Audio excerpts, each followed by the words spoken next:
Singhal Saab, what is your first reaction about the budget? How do you find it? So first reaction is definitely positive because I think Honorable FM has touched the right chord among all the segments of our economy. She started off with agriculture, touched upon sustainability in terms of nuclear energy.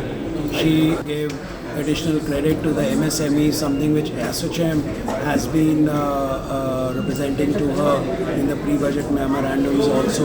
Then of course she is more or less, I think, retained the government capex on infrastructure. But I think the icing on the cake, or let's say the biggest pie in the cake, was the reduction of income tax for the middle class. Middle class is 400-500 million in India, probably bigger. So there, if it helps to increase the consumption levels in the economy, it will spur growth in terms of expansion by the private sector. They will invest more in terms of capex. Private sector investment has been somewhat low of late, so that will get spurred. And when I say private sector, it is both the large, medium and small companies. Overall has been one of the greatest budgets one has seen. When it comes to my sector, particularly insurance, 100% FDI is a long pending demand, and that has been announced in the budget, will certainly help a country like India with a population of 150 crores to have more insurance players coming into the country to cover every nook and corner of this country. Even a place like UAE has 100 insurers and India has 53, 54 insurance companies. That is certainly not helping for us to have insurance for all. So if one is aiming at 2047 Viksit Bharat and insurance for all, more players coming in means more investments, more employment for local citizens and competitive products. So pricing obviously will also come down. Coupled with whatever they have done for income tax, nil tax for 12 lakhs and below, incentives for senior citizens, I think will certainly help, will have more money in the hands of people, and will certainly help prioritize insurance as one of the priorities. Today when a middle class person is hand to mouth, insurance is not his priority. He doesn't get up in the next day morning to buy insurance. Even today insurance is sold.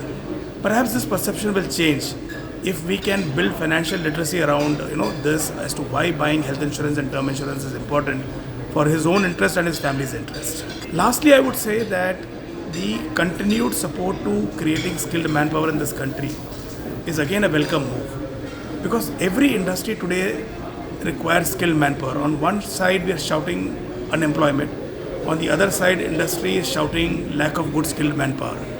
In my assessment, government in partnership with trade associations, corporates and universities should run co-curriculum programs along with the normal graduation courses, so that these people, when they pass out, they become more employable than they are today, particularly in tier 2, tier 3 cities where there are so many graduation colleges. So this will answer the question in two ways. One is create skilled manpower which is required per industry, be it hospital, be it insurance. And number two, I think, clearly create more employment opportunities for people. I will say, budget is always for promise. If you see the last 50 budgets, but the budget gives them indications which the government is thinking. And sometimes, government garner the money. You are right, that no capitalization, or the selling of PSU, etc. is there. But I think so. If I see after the introduction of the GST, the tax collection have been mopping rise in the tax collection, which has never been in this country. Informal economy is slowly become formal. You have recently seen even a Golgappe wala selling Golgappas, he is receiving the tax notice because he forget to see that every payment he is receiving through UPI is being counted now. So there is we need not to have the money, from certain other sources which you used to have. The tax collection is quite high, and I'm sure with reduction of income tax, you see the taxpayers who were used to file return, I think by 2014 it was around 2-3 crores. Now it is maybe 7-8 crores. Maybe the taxpayers, those who are paying higher tax, is not so much increasing, but the people are adaptive to the formal economy. MSME, I am a big supporter that MSME should be break down further. And I personally believe that now the small and micro sector should be different from the medium level sector, because you need to understand the challenge being faced by 5 crores or 10 crore rupees of revenue company, and if you compare with a 200 crore, 250 crore rupees company who is generating revenue, that is something very different. Because MSMEs, especially micro and small industry, is facing challenges in 3-4 ways. The first is that they don't have a skilled labor pool at their discretion. That's a very big challenge for micro and small industries. Second is the market penetration.